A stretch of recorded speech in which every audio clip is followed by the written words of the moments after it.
Hi, this is AJ Titter, author of Magic and Myth, and this is the final video in my series where I'm reading my short story, Torched Feathers. So we'll go ahead and get right into it. A few days later, Fledgling received word from her mother via a redbreast. Kenna wants me to gather information. Two of us aren't as suspicious as a herd of refugees. She looked down at her hides. We don't exactly blend in. Not yet. It wouldn't take much to look like traitors, though. And bringing in pelts gives us an excuse to talk and ask questions, Fledgling smiled. Irmis grinned back. Many weeks later, as the leaves changed, they arrived at the base of the mountains. When she and Irmis arrived at the trading post, they looked like any other traders in Halgrond with their mix of hide, cloth, and fur trappings. Irmis had cut his hair to his shoulders and tied it back with a leather thong, and Fledgling had taken to fixing her hair like the women in the Halgrond towns they passed through. She refused to remove the feathers in her hair, however, that marked her as part of the Sky Clan. Not that it mattered. Few this far from the forest even knew about her people.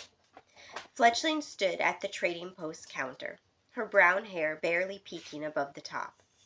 Irma stood behind her, untying the pelts strapped to the travois. You'll find our pelts are of the best quality. They are perfectly intact. No holes from lances or arrows, Fledgling said. Irmis laid the furs up on the counter one by one, but the shopkeeper barely glanced at them. What do you want? The man asked. Silver, Fledgling replied. He scowled. I don't trade with children. Fledgling sighed. Do you want the pelts or not?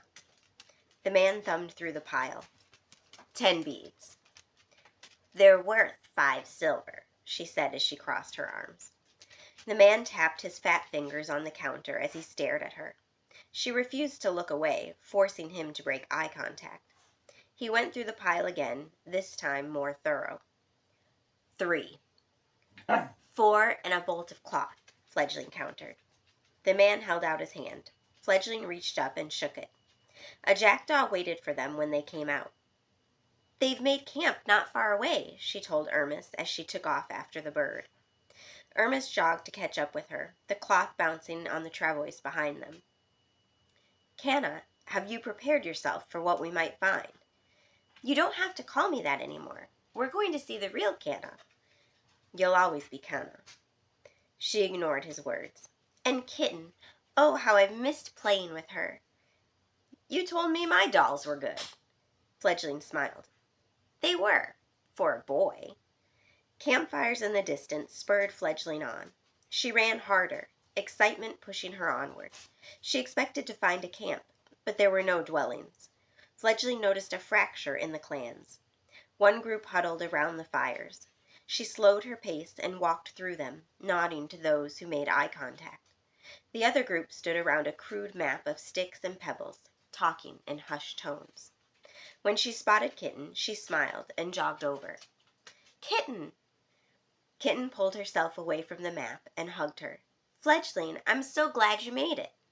As they pulled away, Fledgling's eyes locked on her friend's neck. Burn scars. Kitten pulled her hair in front of her shoulder to hide them. We all have scars from that night.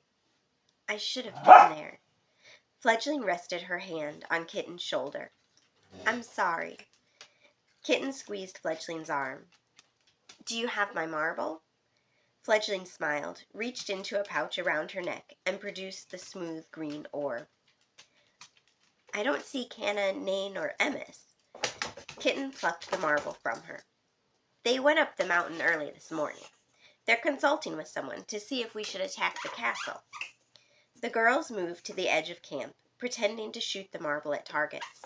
A commotion at the other end of camp made them look up. Their mothers had returned.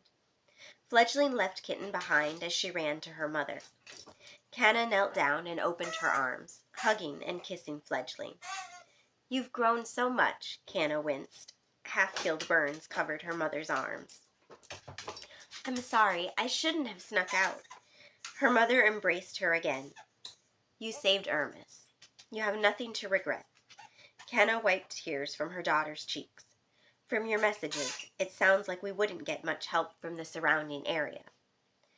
They may not agree with his tactics, but they aren't willing to upset their comfortable lives. Her mother nodded. Come, we are going to find out if the spirits are with us. They joined Emmis, Nain, and a man at the front of the gathering crowd. This, Emmis gripped the man's shoulder, is Cato. He is a seer. We've asked him to tell us what will happen if we attack Halgron. He looks like I do when I have to speak in front of everyone, Fledgling thought. Cato ran a shaking hand through his sandy hair before clearing his throat. I'd like to remind you, he stammered. There can be many interpretations of a vision. He inhaled a deep breath through his nose and blew out through his mouth. My gift allows me to see images around a person. Someone yelled from the back. What do you see? Cato's eyes drifted over the crowd.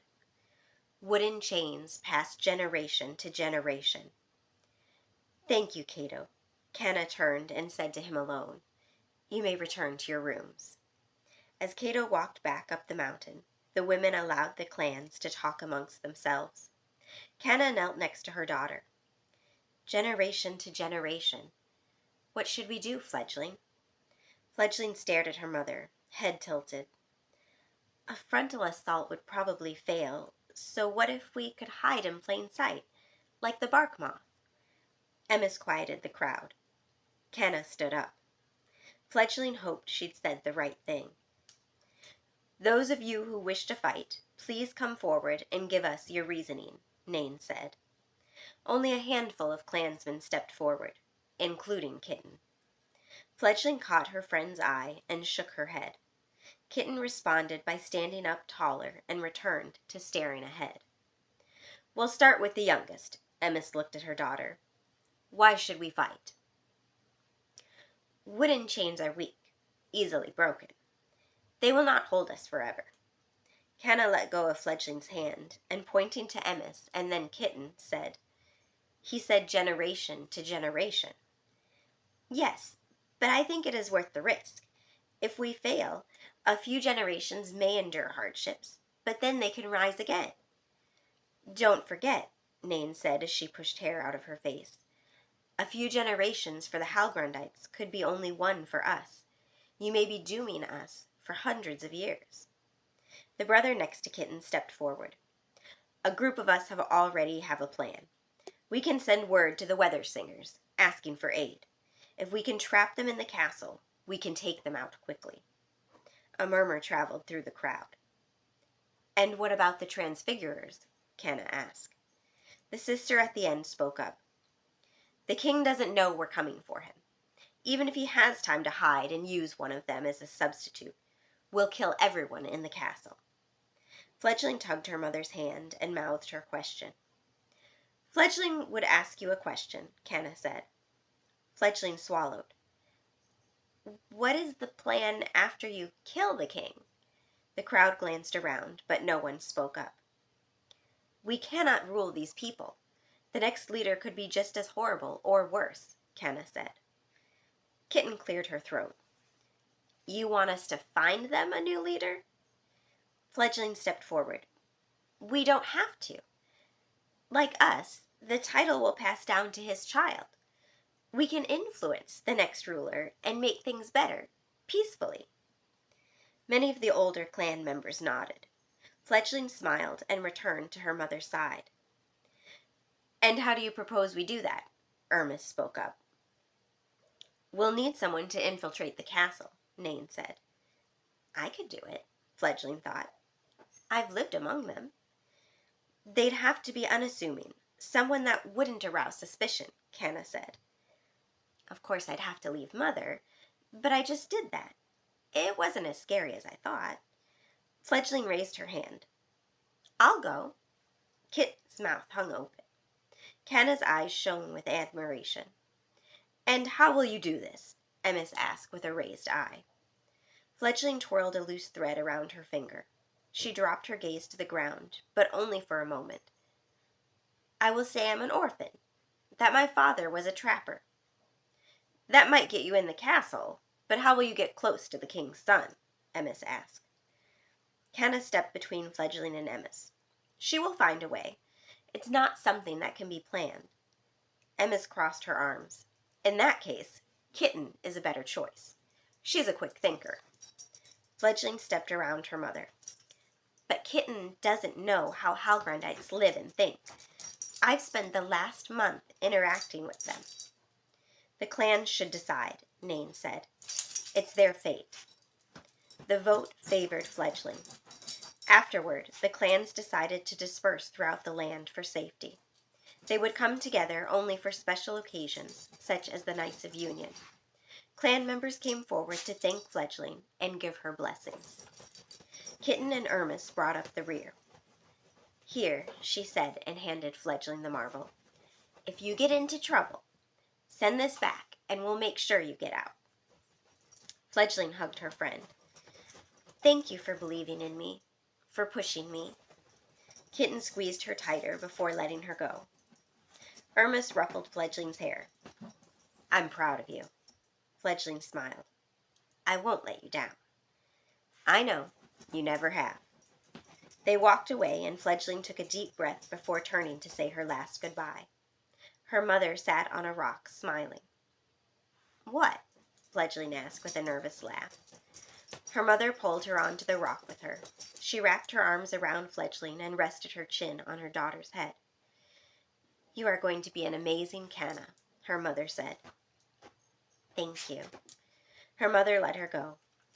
We'll see each other again, Canna said as she brushed a piece of Fledgling's hair from her face. Fledgling nodded. She rose and hugged her mother one last time. Fledgling trotted off toward the road that would lead her to the castle. She gripped the pouch hanging at her neck, holding the marble tight. Along the way, she prayed. Spirits of the water, grant me grace to navigate this new life. Spirits of the land, grant me strength to do what must be done. And spirits of the air, grant me vision to see the best path. So that is the end of my free short story, Torched Feathers. If you missed any of the other videos, I will link the first one down in the description. And of course, you can always go to my website at ajtitter.com, and you can actually download the short story for free to read it for yourself. And that's also where you can go ahead and sign up for my newsletter and get information on my upcoming novel, Tarnished Relics, that's set to be released in 2023. As far as behind the scenes for this last scene, I don't really have too much I want to say other than this is probably the scene that changed the most during revisions. For the most part, the rest of the story pretty much stayed the same. I would say minor revisions, but the ending completely changed. The original ending had the children or the younger adults and children actually staying at this school called Meganhard, which is where Cato is a teacher, and had them meet a girl there from another part of the country that Halgrond had taken over. And from there, she actually introduced Fledgling to an Angeru, Amir, who actually will play a large role in the novel Tarnished Relics. So with that, I will just leave you with the blurb from my novel. Amir, one of the firstborn, seeks to dethrone his father Isteni, the creator. An ancient prophecy of Orobi says there is a woman destined to bring Amir victory. He has searched eons, waiting for a female seer born when the loricus and the swan are high in the night sky. Atoria sees the future when she dreams, a rare gift in Halgrond, even rarer for a woman. When Atoria's parents are cursed with a deadly illness, she is determined to get her revenge.